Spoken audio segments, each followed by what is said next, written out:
Halo, selamat datang kembali di Arx Channel. Kalau di video kapan lalu kita dikirimi satu kit RAM dari tim yaitu T-Crate 10 Classic L, di mana uniknya RAM ini tuh bisa berjalan 3200 MHz tanpa harus setting XMP. Nah, di video kali ini kita juga dikirimi dua SSD dari tim dan itu masuk di kategori T-Crate juga. T-Crate SSD SATA dan juga T-Crate M2 NVMe SSD. Buat kalian yang nggak tahu apa itu T-Crate, kalian bisa nonton video review kita RAM T-Crate Classic 10L yang sudah pernah kita buat. Nah, singkatnya, T-Crate ini dibuat atau lini produk yang dibuat untuk para konten kreator ataupun pekerja industri kreatif yang membutuhkan kinerja reliabilitas tingkat tinggi. Ya. Jadi, karena ini adalah dikhususkan untuk para pekerja industri kreatif, makanya T-Crate untuk yang khusus storage SSD itu yang klasik, itu hanya mempunyai satu varian kapasitas yaitu 1 TB.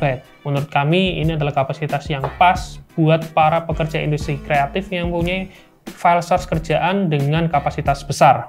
Apa yang membedakan antara T-Crate SSD klasik ini dibandingkan dengan SSD yang pada umumnya ada di pasaran? Menurut tim, T-Crate ini dipasangi controller Silicon Motion atau SMI yang dimana itu mempunyai firmware yang di-custom oleh tim sendiri agar dia bekerjanya atau performanya lebih stabil dibandingkan dengan SSD pada umumnya. Ditambah lagi ini ditambahi salah satu fitur yang namanya LDPC ACC yang menjaga agar file kalian itu agar tetap aman. Bagaimana performa dari kedua SSD ini? Langsung aja kita pasang ke touchpad yang kita pakai biasanya. Seperti biasa, kita sudah melakukan pengujian secara off-script. Untuk prosesor yang kita gunakan adalah prosesor Ryzen 9 5950X. Untuk mainboardnya adalah Crosshair 8 Hero Wi-Fi. Untuk memorinya kita menggunakan T-Crate Classic 10L 16GB 3200 MHz. Untuk VGA-nya adalah Innovation GTX 750 Ti. Nah, untuk SSD yang kita uji ya hanya T-Crate-nya aja yang klasik ini dari NVMe maupun yang SATA. Langsung aja kita bacakan hasil pengujiannya. Yang pertama dari PCMark 10 Full System Drive Benchmark. Untuk overall score-nya T-Crate Classic NVMe ini dia bisa mendapatkan di 1400-an overall score, sedangkan T-Crate Classic SATA itu di kisaran 790-an. Untuk bandwidth-nya dari T-Crate Classic NVMe itu di kisaran 233 MB/s, sedangkan untuk T-Crate Classic SATA-nya di kisaran 133 MB/s. Lanjut di software Crystal Disk Mark. Nah, untuk di Crystal Disk Mark ini, T-Crate Classic NVMe-nya sekuensialnya read-nya di kisaran 2160-an MB/s, dan untuk write-nya di kisaran 1700 MB/s. Sedangkan untuk T-Crate Classic SATA itu di kisaran 550-an untuk read-nya, dan untuk write-nya di kisaran 479 MB/s. Ya, untuk yang SATA ini kurang lebih sama atau mirip ya dengan SSD SATA pada umumnya ya, yang 2,5 inci. Namun untuk yang NVMe ini kayaknya agak lebih lambat sedikit ya dibandingkan dengan SSD PCIe Gen 3 pada umumnya. Biasanya yang Gen 3 itu bisa mencapai 3000-an ya kalau yang bagus, tapi kalau yang kelas agak bawah ya mungkin di kisaran 2000 atau 1700-an. Jadi T-Crate ini mungkin stabilnya di kisaran 2000-an. Lanjut di program ASSD ini, ASSD kita hanya menguji di copy benchmark maupun di compression benchmark. Kita bacakan dulu yang copy benchmarknya. Ini kita menggunakan copy benchmark game 10GB. Ya, di sini terlihat jelas untuk speed bandwidth-nya untuk yang classic NVMe itu di kisaran 1260 MB/s, sedangkan untuk T-Crate Classic SATA itu di kisaran 413 MB/s. Ya, ini masih tergolong kenceng ya, karena yang Classic NVMe ini dia masih berkisaran 1200-an untuk speednya kopinya ya. Sedangkan untuk yang SATA ini di kisaran 400-an, masih kenceng. Oke, untuk compression benchmark ini kalian bisa lihat grafiknya ya. Yang untuk SATA SSD itu dia read compressionnya rata atau stabil di kisaran 500 MB/s, sedangkan untuk write-nya itu dia naik turunnya bisa sampai di 380-an MB/s, tapi stabilnya di kisaran 440 MB/s.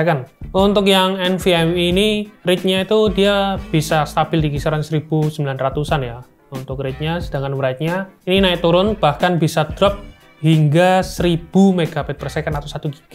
Tapi yang paling banyak itu stabilnya di kisaran 1620 Mbps. Ini masih oke lah untuk compression benchmarknya.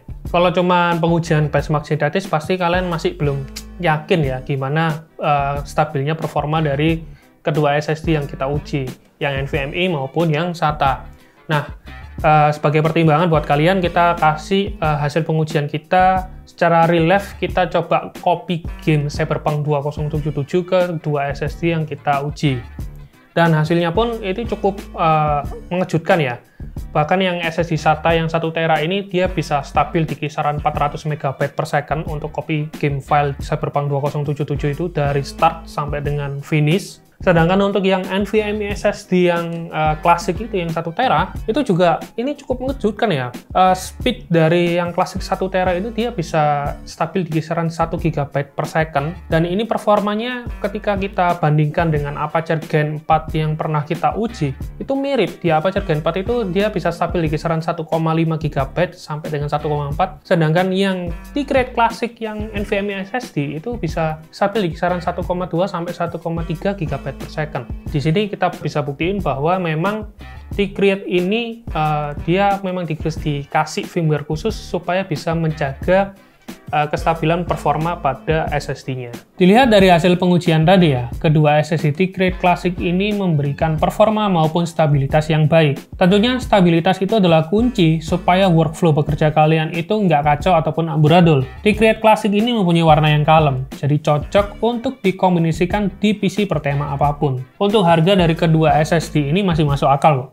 Yang T-Create SATA SSD ini di kisaran 1,6 jutaan, sedangkan untuk yang NVMe SSD ini di kisaran 2,2 jutaan. Kami rasa kalau kalian masih dilema mencari storage yang baik untuk pekerjaan kalian, terutama untuk yang content creator, video editor, ataupun anak-anak desain grafis, kedua SSD ini patut kalian pertimbangkan. Sekian video review SSD T-Create Classic dari kami, tim Arx. Kalau kalian suka baca artikel dan news, jangan lupa mampir di website kita di arx.co.id. Kalau kalian punya Instagram, jangan lupa follow Instagram kita di @arxidmedia. Suka dengan video kali ini, jangan lupa klik like, komen di bawah kalau kalian masih punya banyak pertanyaan mengenai kedua SSD ini. Share video ini sebanyak-banyaknya, dan jangan lupa subscribe. Salim Mukhtar, ciao.